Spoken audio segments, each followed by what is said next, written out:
নমস্কার বন্ধুরা, সুনিতার হেসেলে সবাইকে স্বাগত।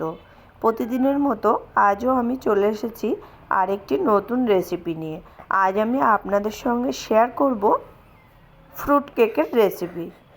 কোনো রকম ডিম কিংবা টক দই ছাড়াই আজ আমি এই ফ্রুট কেক তৈরি করে আপনাদের দেখাবো। চলুন তাহলে রেসিপিটি শুরু করা যাক। এখানে দেখুন আমি কিছু ড্রাই ফ্রুটস নিয়েছি।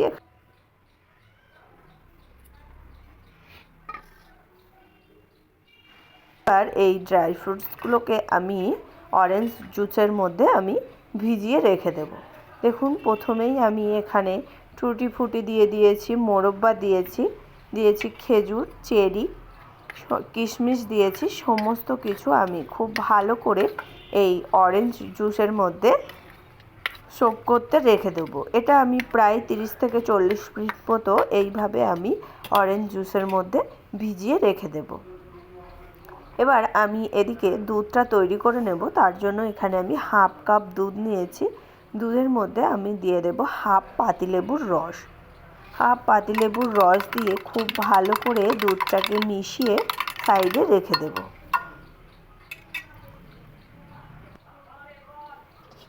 এবার আমি আটাটা রেডি করে নেব। তার জন্য এখানে আমি 1 বাটি পরিমাণে নিয়েছি ময়দা।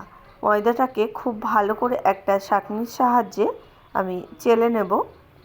এবার এখানে দিয়ে দিয়েছি 3 টেবিল চামচ পরিমাণে গুঁড়ো দুধ, আর দিয়ে দেব হাফ কাপ পরিমাণে গুঁড়ো চিনি, 1 চামচ দিয়েছি কোকো পাউডার, আর 1 চামচ দিয়ে দেব বেকিং পাউডার, আর হাফ চামচ দিয়ে দেব আমি বেকিং সোডা। এখানে আমি জায়ফল আর দারুচিনিটা একটু গুঁড়ো করে নিয়েছি। সেই জায়ফল আর দারুচিনির গুঁড়োটা এখানে আমি হাফ চামচ দিয়ে দিয়েছি। সমস্ত উপকরণ আমি খুব ভালো করে একটু চেলে নেব। দেখুন খুব ভালো করে কিন্তু চেলে নেওয়া হয়ে গেছে। এবার আমি সমস্ত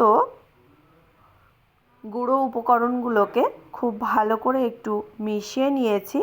মিশিয়ে নেওয়ার পরেই এই ময়দার মধ্যে আমি এবার দিয়ে দেব দুধটা যে রেডি করে রেখেছিলাম, সেই দুধ আমি এখানে দিয়ে দেব। দুধ দেওয়ার পরে খুব ভালো করে একটা চামচের সাহায্যে মিশিয়ে নেব। দেখুন খুব ভালো করে একটা চামচের সাহায্যে মিশিয়ে নিয়েছি। এবার আমি এর মধ্যে দিয়ে দেব আমি হাফ কাপ পরিমাণে বাটারকে একটু গলিয়ে নিয়েছি, সেই বাটার এখানে আমি দিয়ে দেব।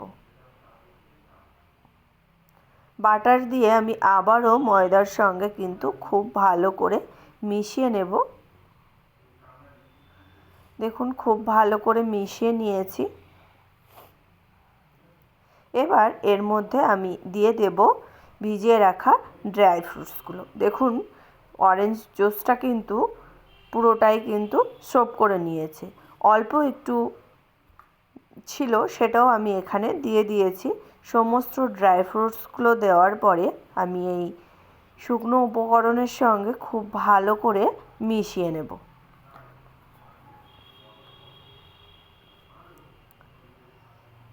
দেখুন খুব ভালো করে কিন্তু মিশিয়ে নিয়েছি।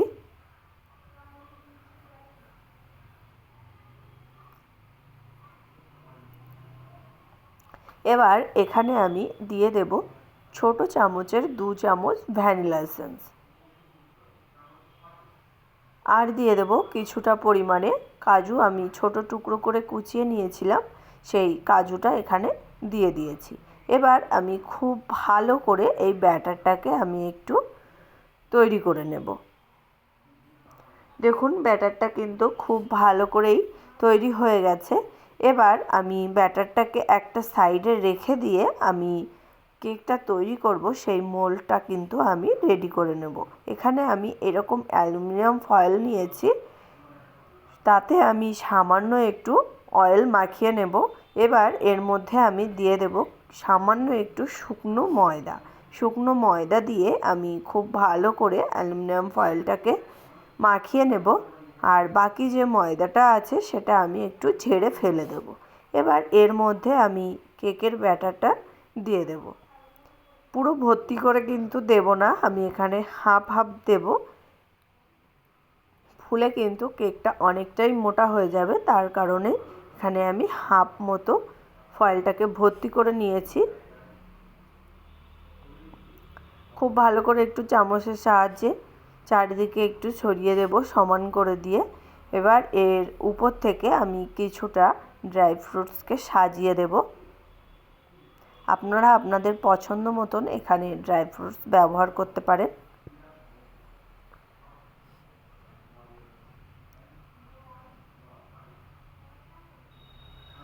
খুব ভালো করে কিন্তু কেকটাকে আমি একটু সাজিয়ে নিয়েছি। এই রকমভাবে আমি আর একটা কেককেও রেডি করে নেব।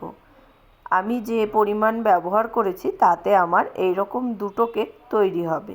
দেখুন এখানে আমি কেকটা বেক করতে বসিয়ে দিয়েছি।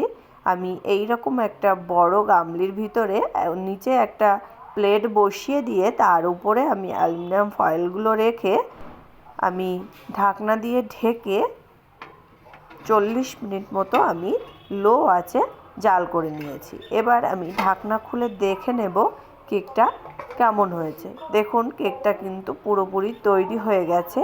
এবার আমি একটা ছুরি দিয়ে দেখে নেব কেকের ব্যাটার এখানে কাঁচা আছে কিনা। দেখুন ছুরিটা কিন্তু একেবারেই পরিষ্কার বেরিয়েছে। আমি এবার একটা প্লেটে নামিয়ে আপনাদেরকে দেখাচ্ছি। কেকগুলো দেখুন কতটা ফুলে মোটা হয়েছে আর কতটা স্পঞ্জি হয়েছে কেকগুলো।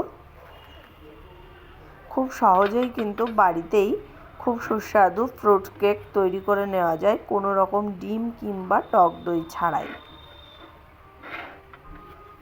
তাহলে বন্ধুরা আমার এই সম্পূর্ণ নিরামিষ ফ্রুটস কেকের রেসিপিটি কেমন লাগলো অবশ্যই কিন্তু কমেন্ট করে জানাবেন। যদি ভালো লেগে থাকে তাহলে একটা লাইক করবেন আর সাবস্ক্রাইব করে পাশে থাকার অনুরোধ রইল। তাহলে বন্ধুরা আজকের মতো এই পর্যন্তই। আবার দেখা হবে নতুন কোনো রেসিপি নিয়ে। ভালো থাকবেন, সুস্থ থাকবেন। ধন্যবাদ।